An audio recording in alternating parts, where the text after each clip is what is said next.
Mechanics, a word that is thrown around a lot in the Rocket League community, and rightfully so. Mechanics are detrimental to the game, and if you want to climb the Rocket League ranks, then you're gonna have to start learning some. Now mechanics can be a wide variety of things, from half flips, to wave dashes, to musty flicks, to flip resets. The reality is, everyone wants to be mechanical. Everyone wants to feel as good as a freestyler in their ranked games. Players like AJ, Joyo, and Yan are some of the most exciting and inspirational players in the game. You know, once they get the ball in the air, they're gonna make a play. And those are the type of players I aspire to be. And I know it's probably similar for you guys too. So, it is now my job to teach you some of these mechanics. And there is one mechanic that stands out in popularity compared to the other mechanics. No matter what stream you go to, someone always mentions this mechanic, and that is the air dribble.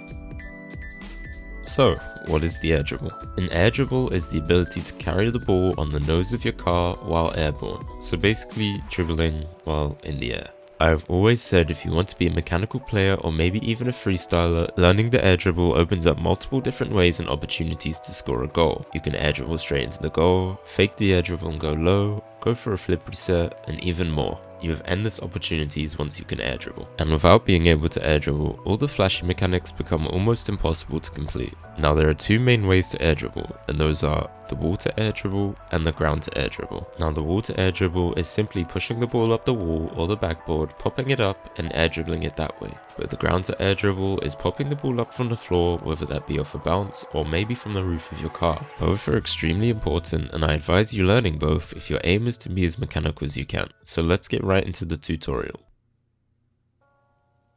Okay, to start with, we are going to be learning the wall to air dribble. Now this is probably the most popular way to air dribble, and it's usually the one that people want to learn first. Now the good news is that this is probably the easier air dribble to learn out of the two, because driving it up the wall is a little easier than trying to pop it up from the ground. Now this mechanic is going to be split into two different parts, and that is the setup takeoff and then the actual air dribble.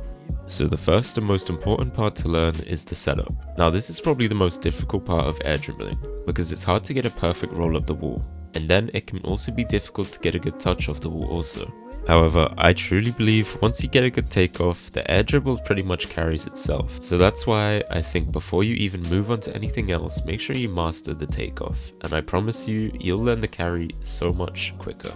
So how do you learn the takeoff? First you want to roll the ball up the wall at a decent speed. You want to aim to make the ball roll up fast enough to reach halfway up the wall. It can vary here and there, but if it's too fast, it'll be too difficult to get a soft touch, and if it's too slow, you might not be able to get hard enough touch. So find that range of speed that will help out your takeoff. Now also what you want to remember is that you want the ball to roll completely on the floor, because even if it's slightly off the floor while it goes up the wall, it will come off the wall as it rolls up, and that makes your first touch so much more difficult. You also want to leave about 2 cars of space as the ball rolls up the wall. So as the ball reaches the bottom of the curb, you want to be at least 2 cars space behind the ball. Now that we have the roll up down, it's time to learn how to actually get a good first touch. First, you want to make sure you're going the right speed to get the right touch. You basically want to be traveling the same speed as the ball when going up the wall. That way, the ball will pop up just the right height. If you're going too slow, you won't touch the ball until it starts falling down, meaning the ball won't pop high enough and you'll need an unrealistic amount of boost just to carry the ball. But if you're going too fast, the ball will pop up too high and could hit the ceiling. Now also you want to look at how far up the wall you go before you make contact with the ball. For this, you don't have to be as precise, but you want to hit the ball after it passes the curb, but make sure you hit it before it goes past the first full hexagon on the wall. Where you hit it in that window doesn't matter too much, but I usually like to hit it literally right after it passes the curb to give me as much space as possible for my air dribble. But as long as you get it in that window, you'll have more than a good setup for the air dribble. Now finally, how to get the actual touch. Obviously it varies from how far up the field you are, but usually you want to hit it with the corner of the car that's facing their net. So if you're far from the net, you want to hit it right on that corner. However, if you're closer to the net, then you want to hit the ball a bit more towards the front bumper of your car. But if you're finding that hard to look at, picture aiming towards the far corner of the opponent's net.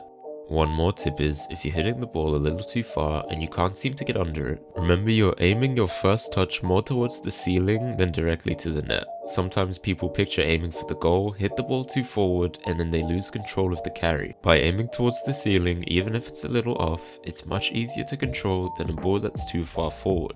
Now if you follow those instructions, you should have your setup good enough to work on the actual dribble. Now in order to start the carry, you need to jump off the wall in order to get to the ball. Now the timing for this jump could be pretty tricky, but I would leave a literal split second after you pop the ball up and then jump. You don't want to jump into the ball because you will simply lose control, and if you jump too late, the carry will be too difficult. So work to find that balance of jumping right after you pop the ball. As I said before, once you have the setup right, the carry is a lot easier, but basically you want your touches to be as close to the underside of the ball, but slightly off center and aimed towards the net. Like I said, if you picture aiming towards the ceiling more, the carry will feel a lot easier, because if you aim too far up the ball, you're very likely to lose control of it. But also if you aim right in the center on the bottom side of the ball, your camera messes up and it can be pretty disorientating. So it will take a while to find that sweet spot, but once you get the first couple of good touches, the rest will feel a lot easier.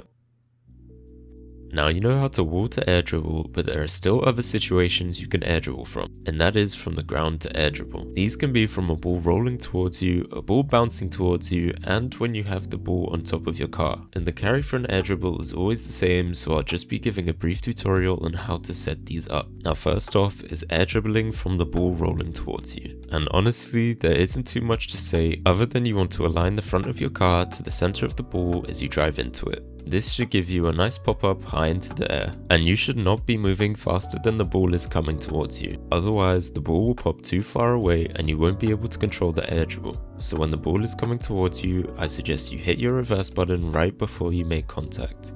The faster the ball is coming towards you, the easier it is to pop up. Next is starting an air dribble when the ball is bouncing towards you. Basically, all you have to do is drive into the ball just after it bounces, kind of like a half volley. You don't want to hit it exactly as it bounces, otherwise the pop will go forward instead of up. So make sure you practice getting that first touch towards the ceiling. Also, sometimes you'll see people jump into the ball to start one. However, I recommend you avoid that as much as possible, because jumping into the ball puts too much power into it, meaning it takes a lot of time and boost to catch up with it. And even then, it's a lot harder to control. So if you want to get a good air dribble, practice getting the timing of just driving into the ball off the bounce.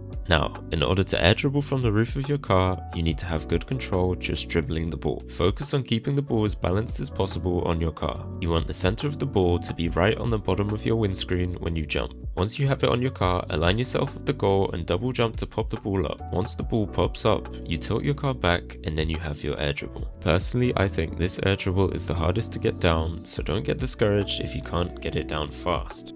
Now I've told you how to learn the air dribble and you're probably wondering where to practice it. And honestly, there is one training pack that pretty much helps you with it all, and that is the training map called Air Dribbles, Wall and Ground. And this training pack has all the situations you would need to learn the air dribble, so I would practice all of these drills until you're comfortable with them. After that, I suggest you go into free play and try set yourself up for different air dribbles. Go for all sorts of different angles and positions on the field. Also use the free play features to help with different ground to air dribbles. Learning a mechanic in a training pack is one thing, but most of the time you will still find it harder to do in game. That's why I always suggest practicing in a free play and setting up your own air dribbles, because it's the closest thing to a real game, so when you actually try it in a real game, you'll be much more consistent. So there you have it.